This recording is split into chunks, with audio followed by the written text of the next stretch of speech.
ఆందోళనకారులను పోలీసులు ప్రతిఘటించడంతో టెన్షన్ వాతావరణం నెలకొంది. ఇక త్రిసభ్య కమిటీతో విద్యార్థులకు న్యాయం జరగదని ఆరోపిస్తున్నారు. సిట్టింగ్ జడ్జితో విచారణ జరిపించాలని డిమాండ్ చేశారు విద్యార్థి సంఘం నేతలు. పోలీసులు బలవంతంగా విద్యార్థి సంఘాల నేతలను అరెస్ట్ చేసి గోషామహల్ పిఎస్ కు తరలించారు.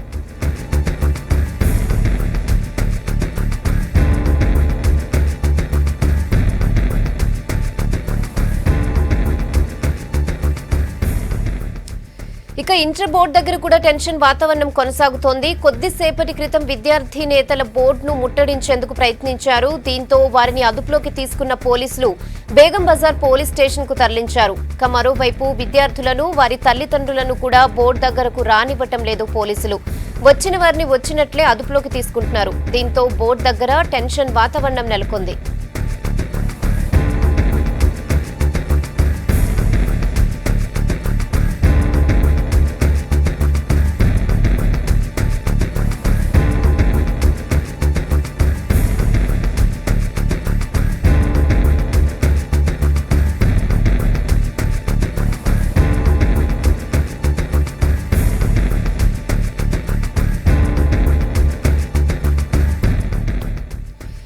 ఇక దీనికి సంబంధించి పూర్తి డీటెయిల్స్ హరిత అందిస్తారు. హరిత, ఇప్పుడు బోర్డు దగ్గర సిచ్యువేషన్ ఎలా ఉంది? పేరెంట్స్ గానీ స్టూడెంట్స్ గానీ ఎలాంటి డిమాండ్స్ చేస్తున్నారు?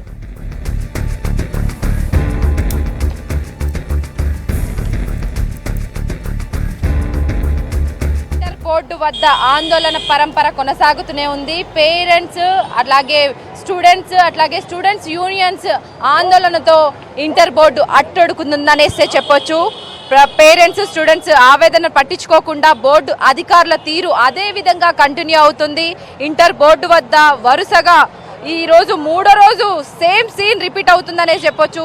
మరోపక్క మన ప్రగతి భవన్ దగ్గరికి కూడా ప్రగతి భవన్ ముట్టడికి వచ్చిన ఎస్ఎఫ్ఐ నాయకులని కూడా అరెస్ట్ చేసి పోలీసులు పంపించిన తీరు కూడా మనం చూడొచ్చు.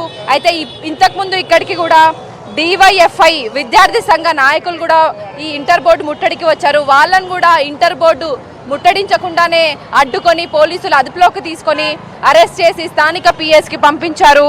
సో మొత్తంగా సమస్య తీవ్రంగా ఉన్న నేపథ్యంలో ఫలితాల లోపాలపై సర్కారు నియమించిన త్రిసభ్య కమిటీగా విచారణ ఇంకా కఠినతరం చేసిందనేసి చెప్పొచ్చు. నిన్న ఇంటర్ బోర్డు వద్ద బోర్డు సెక్రటరీ అశోక్తో విచారణ జరిపిన ఈ బోర్డు కమిటీ మెంబర్స్ ఎవరైతే ఉన్నారో మళ్ళీ ఈ గ్లోబరీనా సంస్థ సిఇఓను కూడా ఇక్కడికి పిలిపించిన వైనం మనం చూడొచ్చు. అయితే మనం ఇక్కడ మాత్రం పోలీసుల వలయంలోనే బోర్డు ఉందని చెప్పాలి. ఈరోజు ఉదయం నుంచి కూడా ఇంటర్ బోర్డు పూర్తిగా పోలీసుల వలయంలోనే ఉంది. అట్లాగే ఇంటర్ బోర్డు ఆఫీస్ నుంచి కాలేజీ కమిషనరేట్ వరకు కూడా మనం చూసుకోవచ్చు. బ్యారిగేడ్స్ని ఏర్పాటు చేశారు. బ్యారిగేడ్స్లను పెట్టి తాళ్లతో కూడా కట్టేశారు. పోలీసులు ఆ ఏరియాలో పూర్తిగా అప్రకటిత కర్ఫ్యూ విధించారనేసి చెప్పొచ్చు. అక్కడికి వచ్చిన స్టూడెంట్స్ని కావచ్చు, అంటే ఇక్కడికి వచ్చిన స్టూడెంట్స్ని పేరెంట్స్ని బెదిరించి మరి వెళ్ళగొడుతున్నారు. తమ సమస్యలకు పరిష్కారం చూపాలని కోరినా వినిపించుకోవట్లేదు. కేవలం బోర్డు ఉద్యోగులను మాత్రమే వారి ఐడి కార్డులను చూసి వెనుక గేట్ ఒకటి ఉంది ఇంటర్ బోర్డుకి పక్కన. ఇప్పుడు మనం చూస్తుంది మెయిన్ గేట్. అయితే మెయిన్ గేట్ ఆ పక్కన చూస్తే వెనుక గేట్ నుంచి ఐడి కార్డులను చూసి ఇక్కడ సిబ్బందిని పంపించడం జరుగుతుంది. అయితే ఈ క్రమంలోనే మనం చూడొచ్చు పేరెంట్స్ స్టూడెంట్స్ కూడా గొడవ చేయడంతో పోలీసులు వాళ్ళని నచ్చజెప్పి ఇక్కడ నుంచి పంపించేస్తున్నారు తప్ప తమ సమస్యల్ని మాత్రం ఎవరు పట్టించుకోవట్లేదనేసి చెప్తున్నారు. కొంతమంది మనం చూడొచ్చు ఇక్కడికి ఎవరు ఏ సమస్యలతో వచ్చినా కూడా ఇక్కడ వాళ్ళ సమస్య వినే వాళ్ళైతే కనిపించట్లేదు. అయితే కొంతమంది స్టూడెంట్స్ కూడా ఉన్నారు ఇక్కడ. పేరెంట్స్ కూడా చాలా పెద్ద ఎత్తున ఇంటర్ బోర్డుకు వస్తున్నారు. వాళ్ళని కూడా మనం మాట్లాడిద్దాం. సార్ చెప్పండి, అసలు ఇష్యూ ఏంటి? దేని గురించి వచ్చారు ఇక్కడికి? దేని గురించి వచ్చారన్నా? ఇష్యూ ఏంటి? మీరు చెప్పండి, దేని గురించి వచ్చారు? అంటే మనం చూసుకోవచ్చు ఇంటర్ బోర్డుకి దగ్గరలో కూడా అసలు ఎవరిని ఇక్కడికి రాణించట్లేదు. అది మాత్రం మనకు మంచిగా క్లియర్ కట్ గా కనిపించేస్తుంది. అసలు ఎక్కడికి ఈ దూరంలో ఒక 50 to 100 మీటర్స్ దూరంలో కూడా ఇక్కడికి ఎవరిని రాణించట్లేదు. అయితే విద్యార్థి సంఘ నాయకులు మాత్రం వెనుకడుగు వేయట్లేదు. బోర్డును ముట్టడించే ప్రయత్నంలో భాగంగా ఎప్పటికప్పుడు ఇక్కడికి వచ్చి విద్యార్థుల పేరెంట్స్ తరపున నించొని వాళ్ళకి మద్దతు తెలుపుతున్నారు. ఇంటర్ బోర్డును ముట్టడించే ప్రయత్నంలో భాగంగా మనం చూడొచ్చు విద్యార్థి సంఘం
మనం విజువల్స్ లో చూస్తున్నాం. ఇంటర్ బోర్డ్ కార్యాలయం దగ్గర సిచ్యువేషన్ ఎంత తీవ్రంగా ఉందో అర్థమవుతోంది. ఇప్పటికే ఆల్రెడీ కొంతమంది విద్యార్థి సంఘాల నేతలను అరెస్ట్ చేసి తరలించడం జరిగింది. అయినప్పటికీ ఇంకా విద్యార్థి సంఘాల నేతలు తరలి వస్తూనే ఉన్నారు. సో వాళ్ళ మీద కూడా అరెస్టులు కొనసాగుతూనే ఉన్నాయి.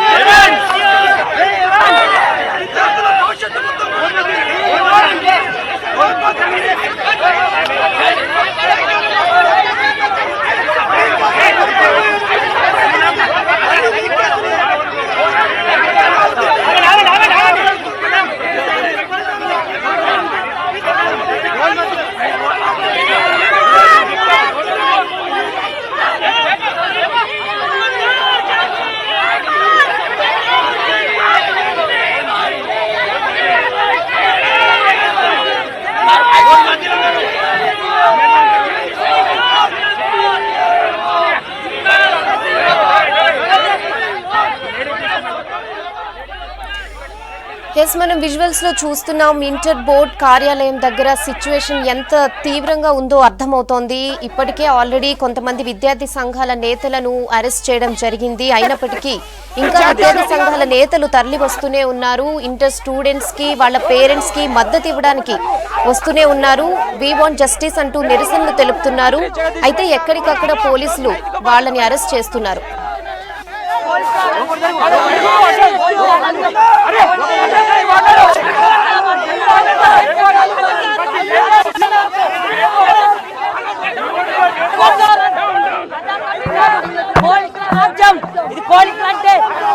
పోలీసులు అంటే టీఆర్ఎస్ కార్యకర్తలే.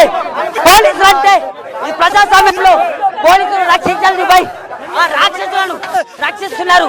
మీరు రాక్షసులను రక్షిస్తే ప్రజాస్వామ్యం ఈ బలిదానాలు రాష్ట్ర ప్రభుత్వం బాధ్యత వహించాలి. దీని మీద స్పందించాలి.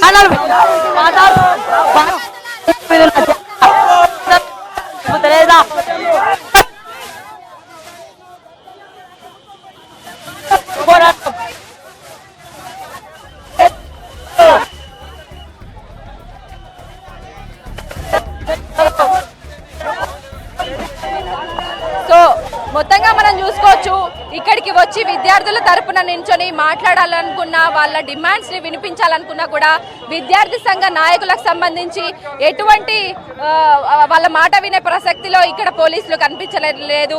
పోలీసుల దురుసుతనం మాత్రం మనకు కనబడుతుంది.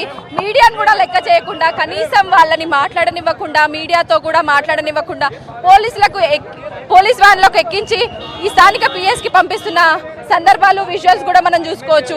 కనీసం వాళ్ళ డిమాండ్స్ ఏదైతే విద్యార్థులకు అన్యాయం జరుగుతుందో దాని మీద వివరణ కోరుదాము, మరి ఎప్పటికీ వాళ్ళ సమస్య పరిష్కరిస్తారు అని అడగడానికి వచ్చిన వాళ్ళని కూడా ఇక్కడ నుంచి పంపించే ప్రయత్నం చేస్తున్నారు. ఇక్కడ మాత్రం ఉద్రిక్త పరిస్థితి, టెన్షన్ వాతావరణం అయితే ఉంది. ఇంటర్ బోర్డు దగ్గర తాజా అప్డేట్స్ ఇది. Over to studio. ఓకే హరిత.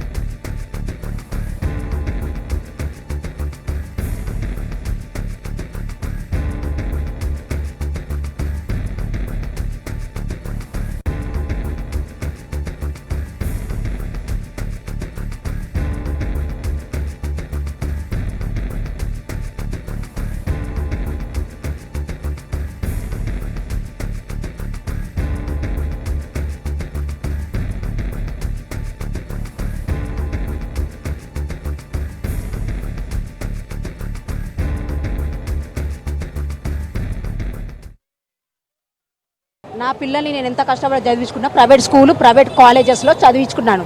నా పాప బాగా చదువుతుంది, అన్నిట్లో 78, 68, 58, ఎక్కడ 41, 30 అనేదే లేదు.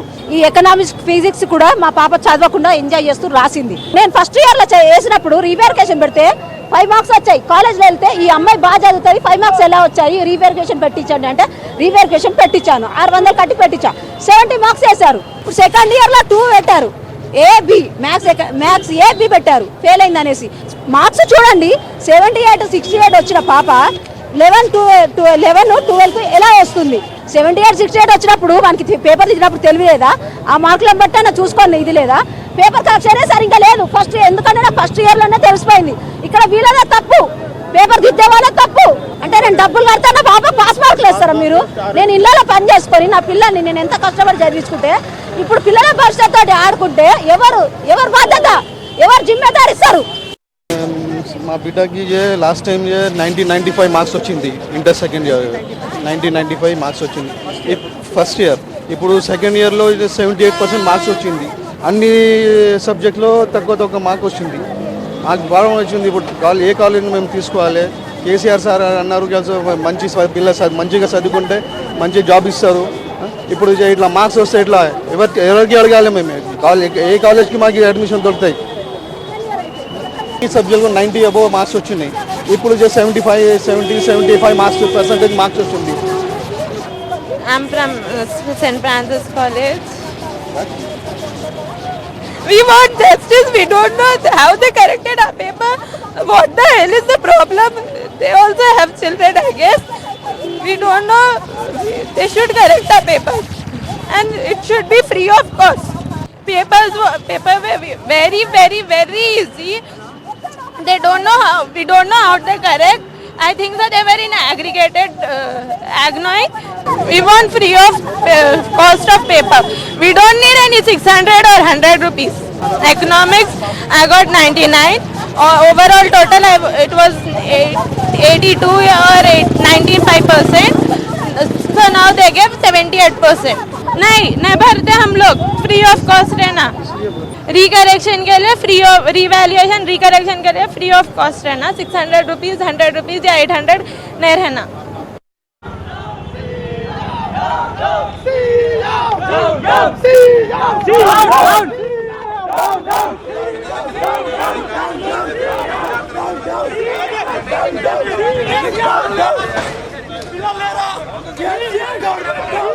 విద్యార్థుల్ని చంపుతుంటే మీరు మాట్లాడారా?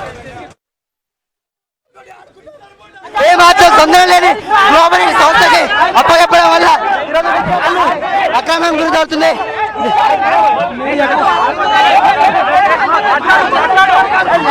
విద్యార్థుల చావులకు కారణమైన టీఆర్ఎస్ ప్రభుత్వం పైన, ఇంటర్ బోర్డు పైన చర్యలు తీసుకోవాలి. విద్యార్థుల చావునే లక్ష్యంగా పెట్టిన పిల్లల భవిష్యత్తును కూడా ఆడుతున్న ప్రభుత్వానికి తగిన ఉద్యత్తం. పోలీసులు ఇది ప్రజాస్వామ్యమా? పోలీసులను తమ పార్టీ తొత్తులుగా మార్చుకున్న కేసీఆర్ ప్రభుత్వాన్ని గద్దెదించే వరకు పోలీసులు ఇది ప్రజాస్వామ్యం కాదు, పోలీసుల రాజ్యం.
ఇక ఇంటర్ ఫలితాల్లో తప్పిదాలపై ఆందోళనలు ఇంకా ఆగడం లేదు. ఇంటర్ బోర్డు తీరుకు నిరసనగా హైదరాబాద్ బేగంపేటలోని ప్రగతి భవన్ ముట్టడికి యత్నించాయి విద్యార్థి సంఘాలు. దీంతో ప్రగతి భవన్ దగ్గర భారీగా మోహరించారు పోలీసులు.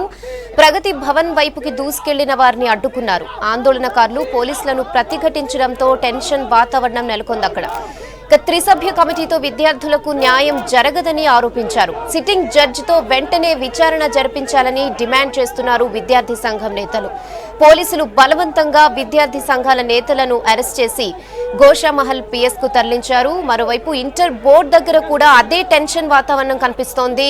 వరుసగా విద్యార్థి సంఘాల నేతలు బోర్డును ముట్టడించేందుకు ప్రయత్నిస్తున్నారు. దీంతో వారిని కూడా అదుపులోకి తీసుకుంటున్నారు పోలీసులు. తర్వాత బేగం బజార్ పోలీస్ స్టేషన్ కి తరలిస్తున్నారు. ఇక మరోవైపు స్టూడెంట్స్ ను వారి తల్లిదండ్రులను కూడా బోర్డు దగ్గరకు రానివ్వటం లేదు పోలీసులు.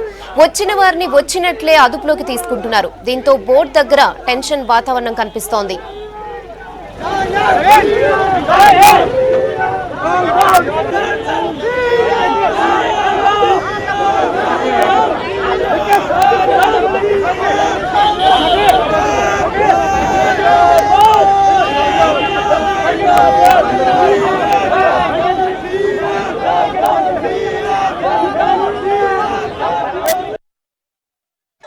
అందుకే డిమాండ్ చేస్తూ ఈరోజు ఉద్యమాన్ని చేపట్టడం జరిగింది.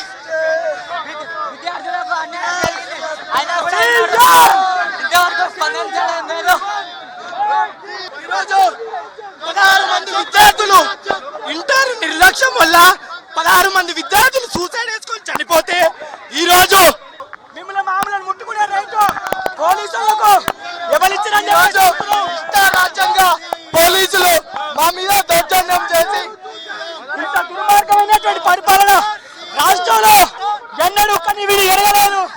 అందుకే ప్రతి ఒక్కరూ దీన్ని స్పందించాలని చెప్పేసి సీఎం రాజీనామా చేయాలి.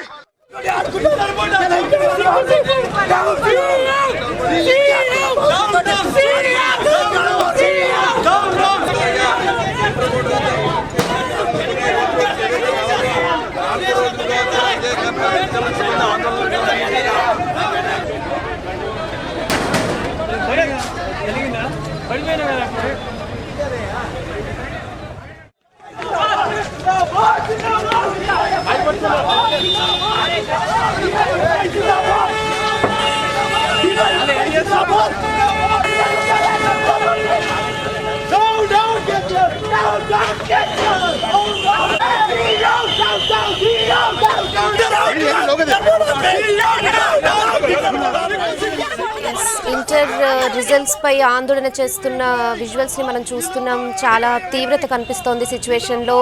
ఇంటర్ రిజల్ట్స్ లో తప్పిదాలపై ఆందోళనలు ఆగడం లేదు. ఇంటర్ బోర్డు తీరుకు నిరసనగా హైదరాబాద్ బేగంపేటలోని ప్రగతి భవన్ ముట్టడికి యత్నించే విద్యార్థి సంఘాలు. దీంతో ప్రగతి భవన్ దగ్గర భారీగా మోహరించారు పోలీసులు. ప్రగతి భవన్ వైపు దూసుకెళ్లిన వారిని అడ్డుకుంటున్నారు. ఆందోళనకారులు పోలీసులను ప్రతిఘటించడంతో అక్కడ టెన్షన్ వాతావరణం నెలకొంది. త్రిసభ్య కమిటీతో విద్యార్థులకు న్యాయం జరగదని ఆరోపిస్తున్నారు. సిట్టింగ్ జడ్జితో వెంటనే విచారణ జరిపించాలని డిమాండ్ చేశారు విద్యార్థి సంఘం నేతలు. ఇక పోలీసులు బలవంతంగా విద్యార్థి సంఘాల నేతలను అరెస్ట్ చేసి గోషామహల్ పిఎస్ కు తరలించారు.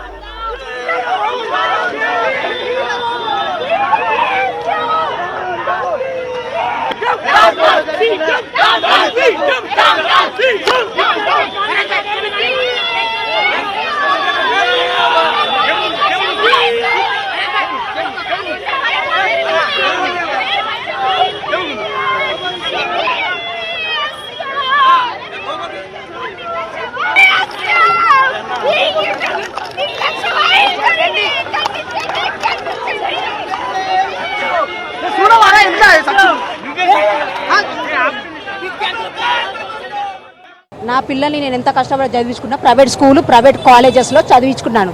నా పాప బాగా చదువుతుంది. అన్నిట్లో 78, 68, 58 ఎక్కడ 41, 30 అనేది లేదు. నేను ఫస్ట్ ఇయర్లో వేసినప్పుడు రీవెరిఫికేషన్ పెడితే 5 మార్క్స్ వచ్చాయి. కాలేజ్లో వెళ్తే ఈ అమ్మాయి బాగా చదువుతుంది 5 మార్క్స్ ఎలా వచ్చాయి రీవెరిఫికేషన్ పెట్టించండి అంటే రీవెరిఫికేషన్ పెట్టించాను. 600 కట్టి పెట్టించా.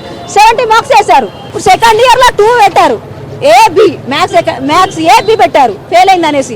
మార్క్స్ చూడండి 78 68 వచ్చిన పాప 11 12 ఎలా వస్తుంది? 78 68 వచ్చినప్పుడు మనకి పేపర్ ఇచ్చినప్పుడు తెలియలేదా? ఆ మార్కులను బట్టి నా చూసుకోండి, ఇది లేదా పేపర్ కరెక్షనే సరిగ్గా లేదు ఫస్ట్. ఎందుకంటే నా ఫస్ట్ ఇయర్లోనే తెలిసిపోయింది. ఇక్కడ వీళ్ళనే తప్పు, పేపర్ దిద్దే వాళ్ళే తప్పు. అంటే నేను డబ్బులు కడతా నా బాబా పాస్ మార్కులు వేస్తారా మీరు? నేను ఇళ్ళలో పని చేసుకొని నా పిల్లల్ని నేను ఎంత కష్టపడి చదివించుకుంటే ఇప్పుడు పిల్లల భవిష్యత్తు ఆడుకుంటే ఎవరు బాధ్యత, ఎవరు జిమ్మేదారు ఇస్తారు? మా బిడ్డకి లాస్ట్ టైం 90-95 మార్క్స్ వచ్చింది. ఇంటర్ సెకండ్ ఇయర్ 90-95 మార్క్స్ వచ్చింది ఫస్ట్ ఇయర్. ఇప్పుడు సెకండ్ ఇయర్లో 78% మార్క్స్ వచ్చింది. అన్ని సబ్జెక్ట్లో తక్కువ మార్క్ వచ్చింది. మాకు బాగా వచ్చింది. ఇప్పుడు ఏ కాలేజీని మేము తీసుకోవాలి? కేసీఆర్ సార్ అన్నారు మంచి పిల్ల మంచిగా చదువుకుంటే మంచి జాబ్ ఇస్తారు. ఇప్పుడు ఇట్లా మార్క్స్ వస్తే ఇట్లా ఎవరికి అడగాలి మేము? ఏ కాలేజ్కి మాకు అడ్మిషన్ దొరుకుతాయి? ఈ సబ్జెక్ట్లో 90 అబోవ్ మార్క్స్ వచ్చినాయి. ఇప్పుడు 75 మార్క్స్ పర్సెంటేజ్ మార్క్స్ వచ్చింది. I'm from St. Francis College. We want justice. We don't know how they corrected our paper. What the hell is the problem? They also have children, I guess. We don't know. They should correct our paper, and it should be free of cost. Paper were very easy. They don't know how. We don't know how they correct. I think that they were in aggregated agnoing. We want free of cost of paper. We don't need any 600 or 100 rupees. Economics, I got 99. Overall total, it was 82 or 95%. So now they gave 78%. नहीं भरते हम लोग, free of cost रहना. रिकरेक्शन के लिए free of, revaluation रिकरेक्शन के लिए free of cost रहना. 600 रुपीज़ 100 रुपीज़ या 800 नहीं रहना.